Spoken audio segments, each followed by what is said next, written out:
Ini ang GMA Regional TV Early Edition. Welcome back mga kapuso. You're still watching GMA Regional TV Early Edition. Award-winning Ilongga Kapuso singer nga si Kyril Ogdiman. Ano ba lang sekreto sa iyak kadalagan? Iningato ni Baloon si Chika kaupod kay Kapuso Kate ni Revilla sa Best Talk. Kate, good morning!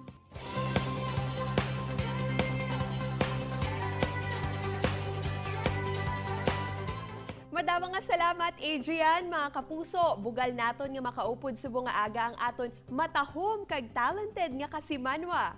The whole Western Visayas is proud of her. Aton ini, mga kapuso. Updanay kita ang kilalahon si Kapuso Soul Princess, Kyril Ogdiman. Good morning, Kyril, and welcome to GMA Regional TV Early Edition. Mayong aga, Miss Kate, and thank you so much, GMA Regional TV Early Edition. And hello po sa mga kasimanma ko. Kamusta ka mo da? Maayo gid, Kyril. Anyway, ikaw, kamusta ka naman? Kamusta ang pamilya mo? Okay, good. Ga-adjust gani kami. Subong naman kami ko daliwat.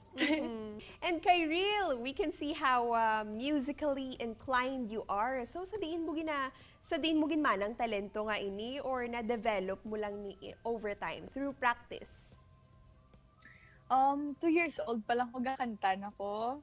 And family of singers ged si Lolo, si Mommy, si Lola. So, nakapagid nga influence si Lolo kag Mom. So, sila ged. Gusto man namon mabalaan ang imo mga inagyan para makalabot ka sa kung diin ka nasubong. Anong mga unforgettable experiences mo sa una sa mga auditions pa lang? Hindi ko gid malimtan. Ang Sir Robinsons, gid laba-laba ang pila. Oh my God. Hindi ko gid malimtan. And muna, every time na ginabalikan ko ang time na to and kung diin ko subong, nag-realize ko lang super grateful gid kaya siya. Kay like, kung anong gin-pray ko bala, mas dako pag gid balik ka sa akon. May mga na-experience ka man yung mga stage fright or di gani, ginkulbaan ka man prior sa imong nga performance? Yes, syempre, kaagi gid ya.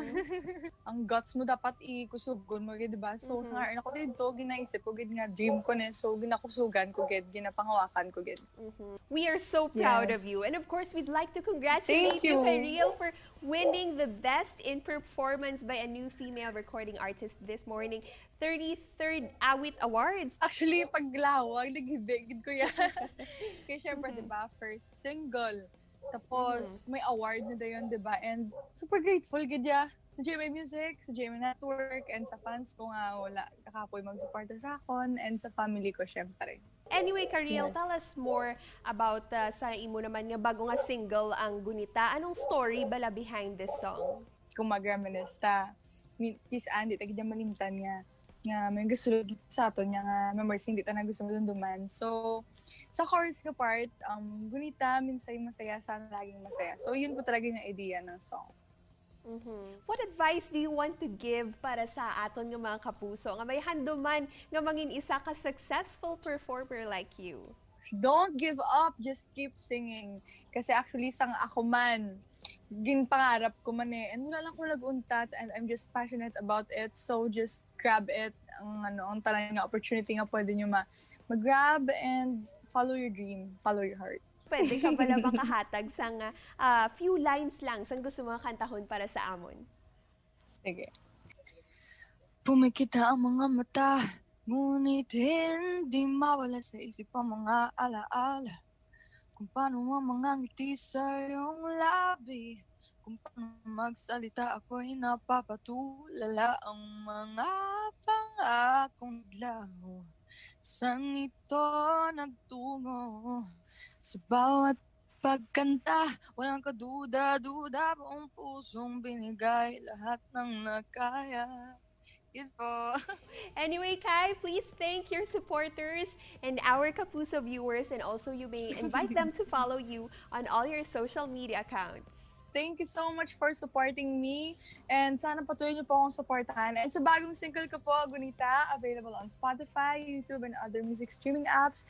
And follow me on my social media accounts on YouTube, Kyril lang po yun. And Facebook, Kyril Queen Ugdiman. IG, Kyril Ugdiman. Yun po. Thank you so much! Bira lang ka mo mga kapuso, madamo pa sang dapat ninyong atutukan sa pagbalik sang GMA Regional TV Early Edition. Ini ang GMA Regional TV Early Edition.